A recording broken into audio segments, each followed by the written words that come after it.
Les guerres, les maladies sont autant de mots qui minent notre continent.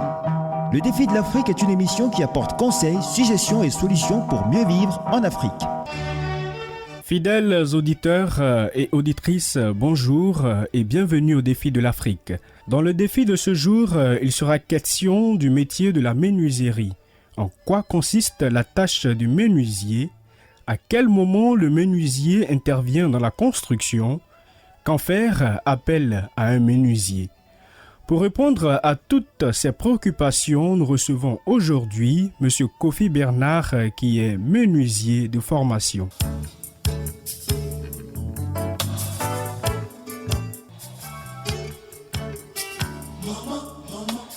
Dans cette édition, nous aurons également deux autres rubriques telles que la santé ainsi que le développement personnel.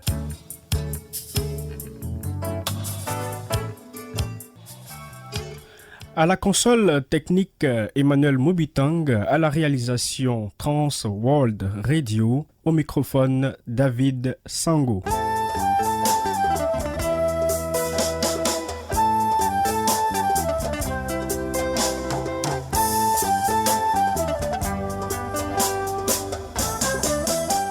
Kofi est un professionnel du bâtiment qui travaille traditionnellement le bois, mais aussi d'autres matériaux. Il réalise et pose les portes, les fenêtres, les placards dans le bâtiment. Il fournit une prestation sur mesure. Sa discipline professionnelle est la menuiserie, mais aussi l'agencement de cuisine, de placards, la pose de matériaux isolants ainsi que la petite serrurerie. Sa tâche consiste à réaliser des ouvrages en bois, allant des meubles au parquet, en passant par les portes et fenêtres.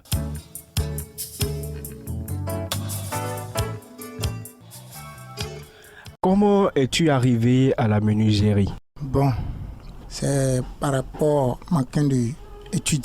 Mon père n'a pas assez pour m'avancer dans mes études. C'est là mon oncle est arrivé. Et puis, il dit non, si c'est comme ça devenu en Côte d'Ivoire, et puis je vais faire quelque chose pour demain.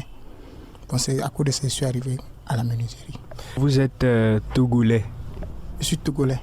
D'accord. Combien de temps as-tu mis pour l'apprentissage de ce métier? Pour l'apprentissage, j'ai fait 7 ans. Et l'apprentissage n'a pas été trop difficile, on ne vous frappez pas comme on dit que les apprentis sont pratiquement envoyés tout le temps et n'arrivent pas à apprendre le métier en tant que tel. Comment ça s'est passé? Bon, je peux dire ça n'a pas été facile. Mais comme c'était chez mon oncle, bon, c'est la famille. C'est la famille. Bon, souvent il est dur avec moi. Souvent, il fait avec, souvent il est dur. Ben, s'il va faire tout à la l'aise pour moi, à la fin, je ne peux pas obtenir ce que je cherche. Bon, comme souvent, il faut être dur à son enfant, il faut être bien avec son enfant. Donc, c'est ce qu'il a fait jusqu'à aujourd'hui.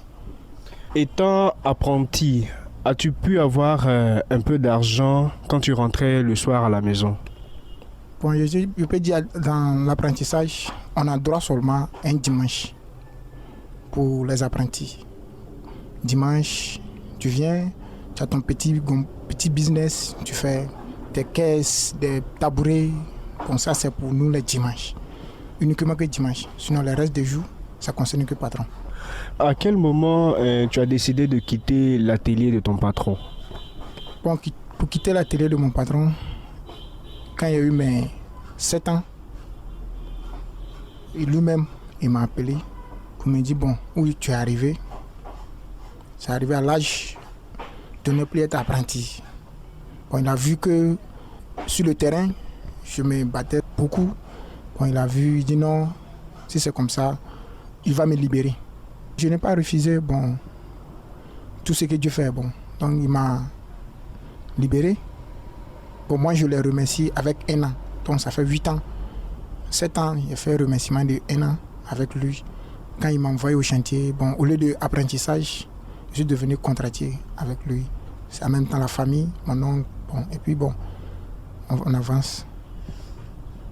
D'accord. Avant de quitter, as-tu pu épargner suffisamment d'argent pour l'achat de ton matériel. Et est-ce qu'il t'a aidé à t'installer à ton propre compte? Non, ce côté, je peux dire non. Il ne m'a pas aidé.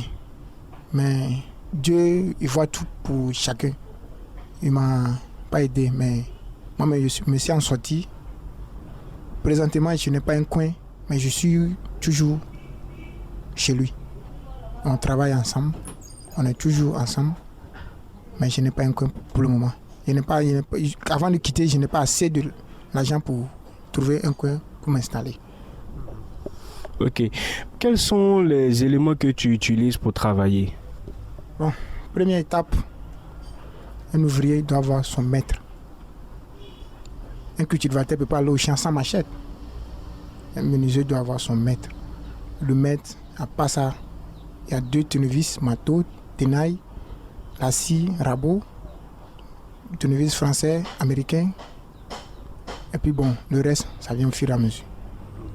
Comment procèdes-tu lors de la sélection des différentes sortes de bois concernant la qualité? Parce que sur le marché, on sait qu'il y a assez de bois qui ne sont vraiment pas bons.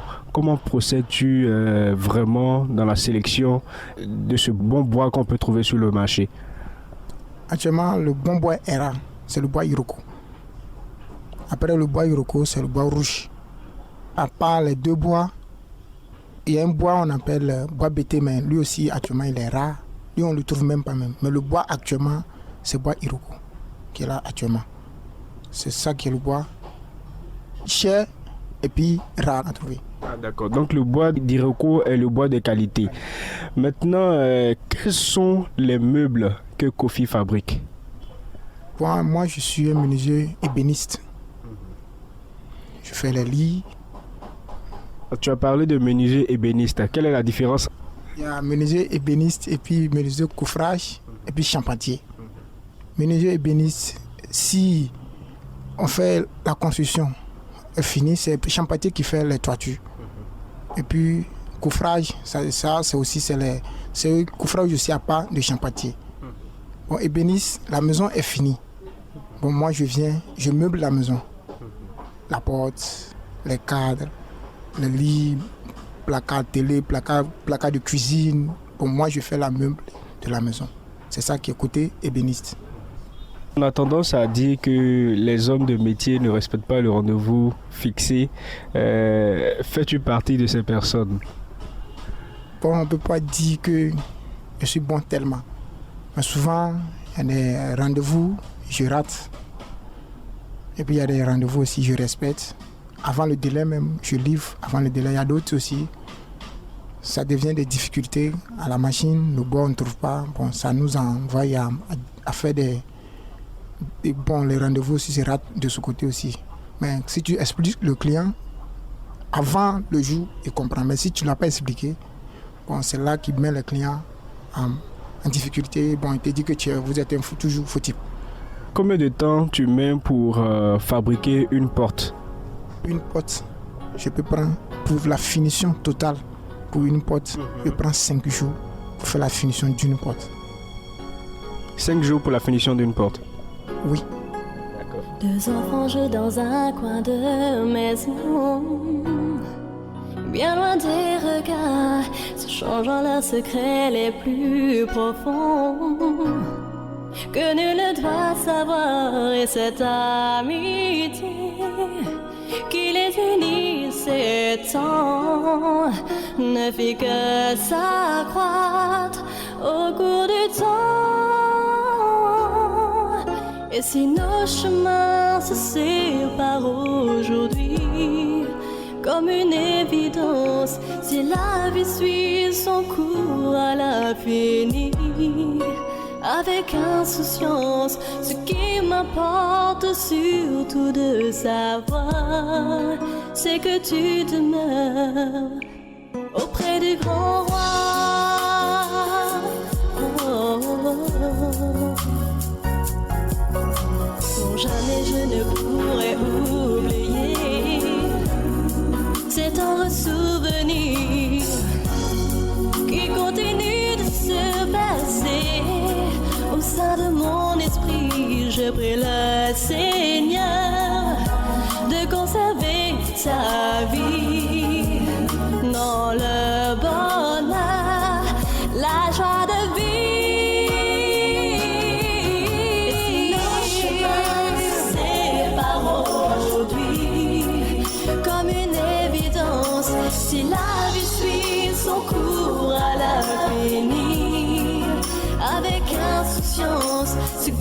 m'importe surtout de savoir, c'est que tu demeures auprès du grand. Monsieur Kofi, quelle a été la plus grande difficulté que vous avez rencontrée durant l'exercice de ce métier? Bon, la plus grande difficulté que j'ai rencontrée, c'est, pour moi, je peux dire, je n'ai pas rencontré de difficulté. Parce que quand Dieu ferme l'autre porte, il ouvre l'autre porte. Oui, pour moi, je n'ai pas rencontré une difficulté. Je peux dire tel que j'ai rencontré une difficulté dans ça. Quel a été ton plus gros contrat depuis que tu es à ton propre compte? Le plus gros contrat que j'ai eu, c'est faire Lambry. Côté Lambry. Et qu'est-ce que c'est côté Lambry? Lambry, bon, c'est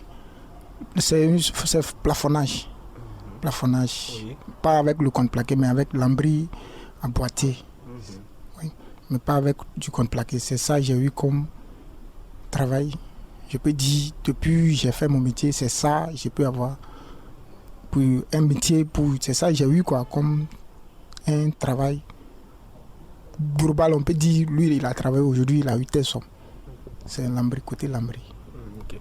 Maintenant, nous avons vu au niveau de tes créations que tu ajoutais une petite touche et il y a même du plâtre que tu mets sur les meubles pour embellir. D'où te viennent ces idées-là? Bon, je veux dire, dans mon apprentissage, mon patron ne m'a pas appris ça. Il ne m'a pas appris ça. Bon, on cherche tout, on cherche toujours. On ne finit pas d'apprendre. On cherche toujours. Un matin, je me suis réveillé. Une dame m'a commandé un petit placard. Je dis donc qu'elle veut qu'on n'a qu'à laquer. Bon, il faut laquer, il faut mettre la cage dessus. Mais le sou qu'elle m'a donné, je ne pouvais pas. Et puis, je ne pouvais plus aller donner l'argent à la dame pour dire non que l'argent, je ne peux pas. Ça ne peut pas faire le travail. Mais je dormais, puis bon, j'ai dit, bon, c'est lui qui donne conseil toujours. J'ai dit non, je vais laisser, je vais faire mon mieux pour donner ce que la femme l'a fait. On perd souvent, on gagne souvent. Donc, je suis arrivé, j'ai payé plate, c'est mastic. J'ai payé, bon, je suis arrivé, j'ai fait le meuble, j'ai fait mastic, tout. Quand j'ai fini de faire mastic, je suis arrêté, puis je regarde. Personne ne m'a appris ça, je ne connais pas ça. C'est la première fois moi-même que je viens de faire. Je finis de faire, bon, je regarde, je dis, ben, c'est moi-même qui ai fait ça. Je suis arrêté. Mon patron même, il est venu, il a arrêté à côté de moi. Il dit, où tu as appris ça? Il dit, personne. Je me suis réveillé, puis il a fait ça comme ça. Très intéressant. Actuellement, il y a combien de personnes qui apprennent aujourd'hui le métier auprès de toi? 2 personnes, côté de moi. 2 personnes qui sont là actuellement. On peut dire que ce sont mes apprentis qui sont là. Est-ce que ce métier arrive à subvenir à tes besoins? Bon, je peux dire oui, ça arrive à subvenir à mes besoins. Parce que sans ça, je n'ai rien. Donc c'est ça que je fais actuellement pour pouvoir m'occuper de ma famille.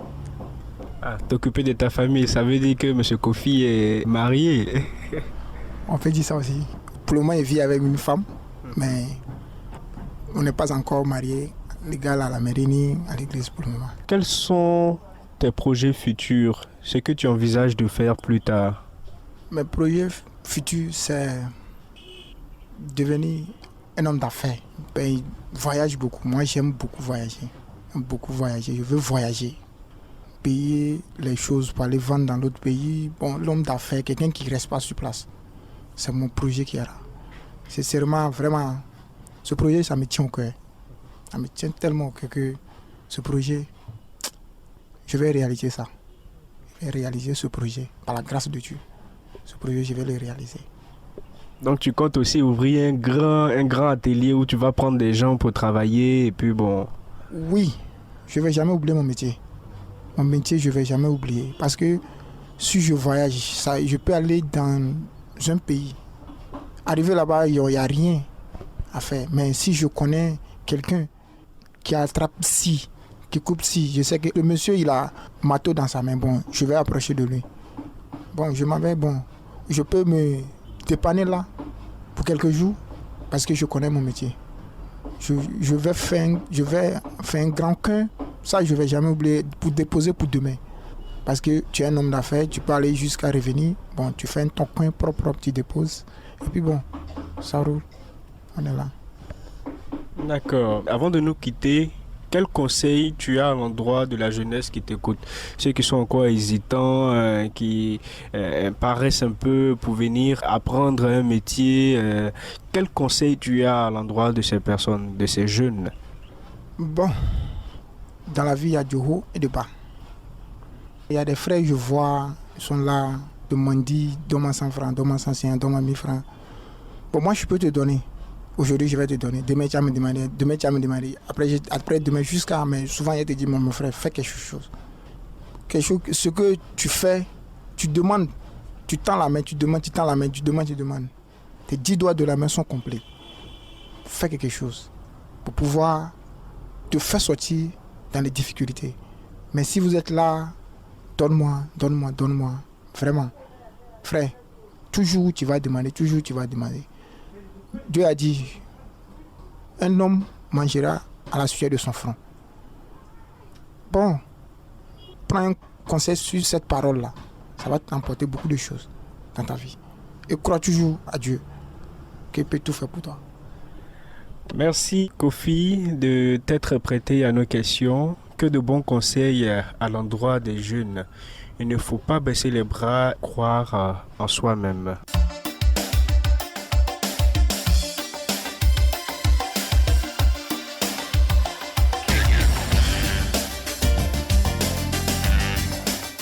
Le fer est l'un des sels minéraux essentiels au bon fonctionnement de l'organisme. Il a un rôle fondamental dans la constitution de l'hémoglobine contenue dans les globules rouges du sang, dans la constitution de la myoglobine contenue dans les muscles et dans celle de nombreux enzymes indispensables au fonctionnement de l'organisme. Le fer est présent en très petite quantité dans l'organisme. Une partie de ce fer est éliminée chaque jour. Pour maintenir une quantité suffisante de fer, il faut remplacer les pertes par des apports alimentaires. Si les apports sont insuffisants par rapport aux pertes, il s'installe un déséquilibre avec une carence en fer qui a des conséquences sur la santé. Les risques de la carence en fer. La carence en fer se traduit par une anémie accompagnée d'une réduction de la capacité physique et intellectuelle, d'une diminution de la résistance aux infections et pendant la grossesse d'un risque augmenté de petit poids de naissance, de morbidité et de mortalité chez le nouveau-né.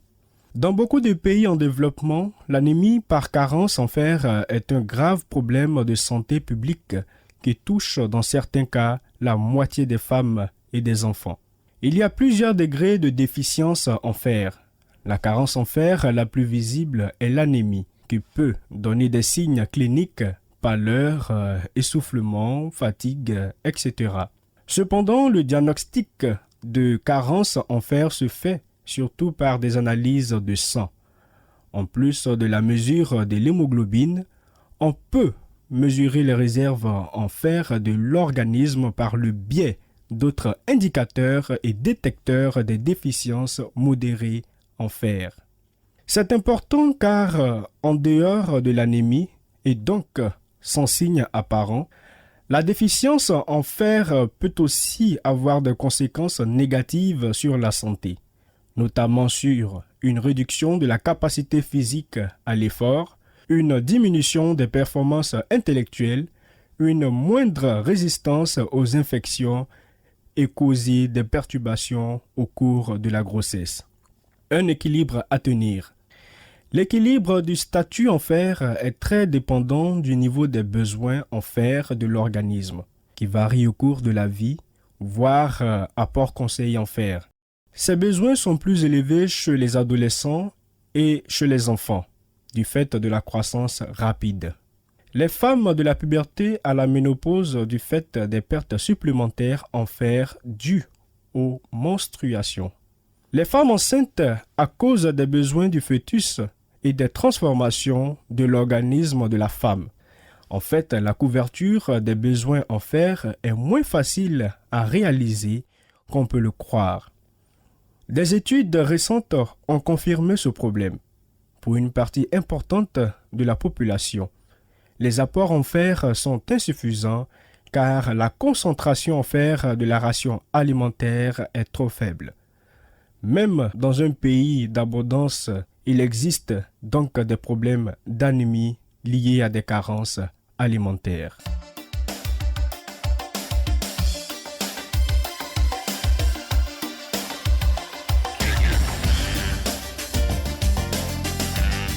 Une grande leçon de vie à nos progénitures. Un jeune homme sorti tout juste de ses études supérieures et ayant eu d'excellents résultats, postula pour un poste de manager dans une grande entreprise.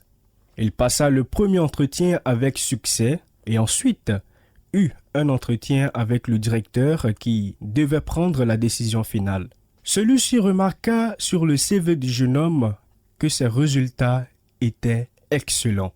Depuis le secondaire jusqu'à la fin de ses études supérieures, il n'avait raté aucune année. Il lui demanda s'il avait obtenu une bourse pour ses études. Le jeune homme répondit par la négative. Le directeur demanda alors « Est-ce votre père qui a payé vos études ?» Le jeune homme répondit « Mon père est décédé lorsque j'avais 1 an. C'est ma mère qui a financé mes études. » Le directeur demanda encore « Où travaillait votre mère ?» Ma mère était lessiveuse. Le directeur lui demanda alors de lui montrer ses mains. Le jeune homme lui montra des mains lisses et parfaites. Ensuite, il lui demanda « Avez-vous jamais aidé votre mère à faire la lessive ?» Le jeune homme répondit « Jamais. Ma mère souhaitait plutôt que j'étudie et que je lise beaucoup de livres. De plus, elle lave les vêtements plus vite que moi. » Le directeur dit « J'ai une demande à vous faire. Lorsque vous rentrerez chez vous aujourd'hui, je voudrais que vous laviez les mains de votre mère et ensuite revenez me voir demain. » Le jeune homme pensa que ses chances d'obtenir le poste étaient grandes.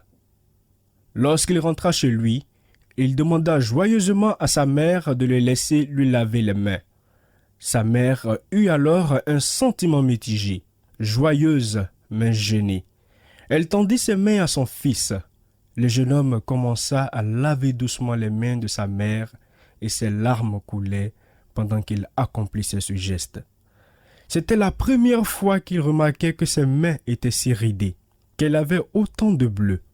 Certains bleus lui faisaient tellement mal qu'elle avait des frissons au contact de l'eau. Pour la première fois, le jeune homme réalisa que c'était cette paire de mains qui avait lavé du linge tous les jours pour pouvoir lui payer ses frais de scolarité. Les bleus sur les mains de sa mère étaient le prix qu'elle avait dû payer pour son diplôme et son avenir. Après avoir lavé les mains de sa mère, le jeune lava doucement le linge qui restait. Et ce soir-là, mère et fils discutèrent un long moment. Le jour suivant, le jeune se rendit au bureau du directeur. Ce dernier remarqua les larmes dans les yeux du jeune homme et lui demanda « Pouvez-vous me dire ce que vous avez fait hier chez vous et ce que vous avez appris ?» Le jeune homme répondit « J'ai lavé les mains de ma mère et j'ai fini de laver le linge qui restait. » Le directeur lui demanda alors de lui décrire ce qu'il avait ressenti. Le jeune homme dit alors « Premier point, je sais maintenant ce qu'est la reconnaissance. Sans ma mère, je n'aurais pas connu la réussite. Deuxième point, en ayant travaillé avec elle, en l'ayant aidée, je réalise seulement maintenant combien il est difficile de réussir quelque chose. Et troisième point, je me suis rendu compte de l'importance et de la valeur de la relation familiale.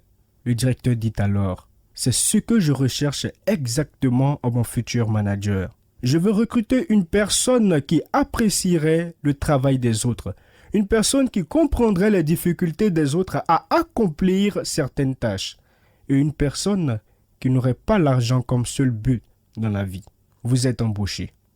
Le temps passant, le jeune homme travailla dur et obtint le respect de son équipe. Chaque employé travaillait avec zèle et avec un esprit collectif. Ainsi, la performance de l'entreprise s'améliorera fort bien. Un enfant qu'on a protégé et qui a toujours obtenu ce qu'il voulait développe une mentalité tout m'est dû.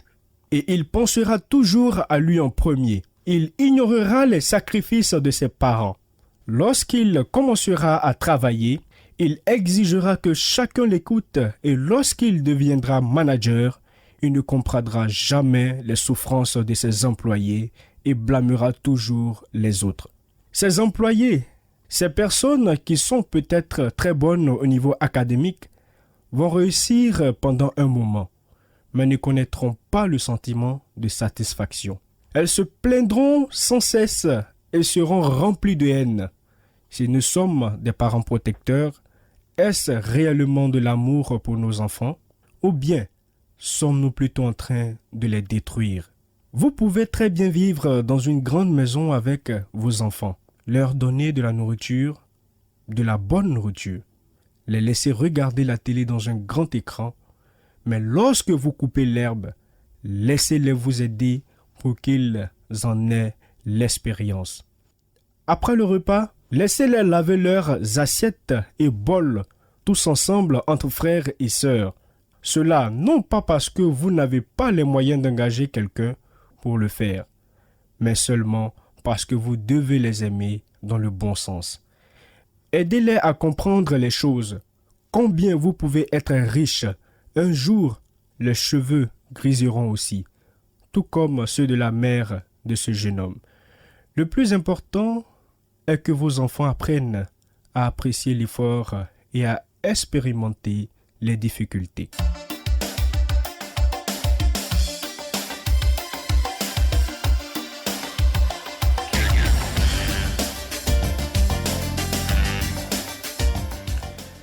Merci à toutes et à tous de nous avoir suivis. Défi de l'Afrique, aujourd'hui, c'est terminé. Pour toutes vos questions et préoccupations, contactez-nous au 03 62 74 63. Merci à Emmanuel Mobitang à la console technique. Merci pour votre fidélité. Rendez-vous dans une semaine pour un autre numéro du Défi de l'Afrique.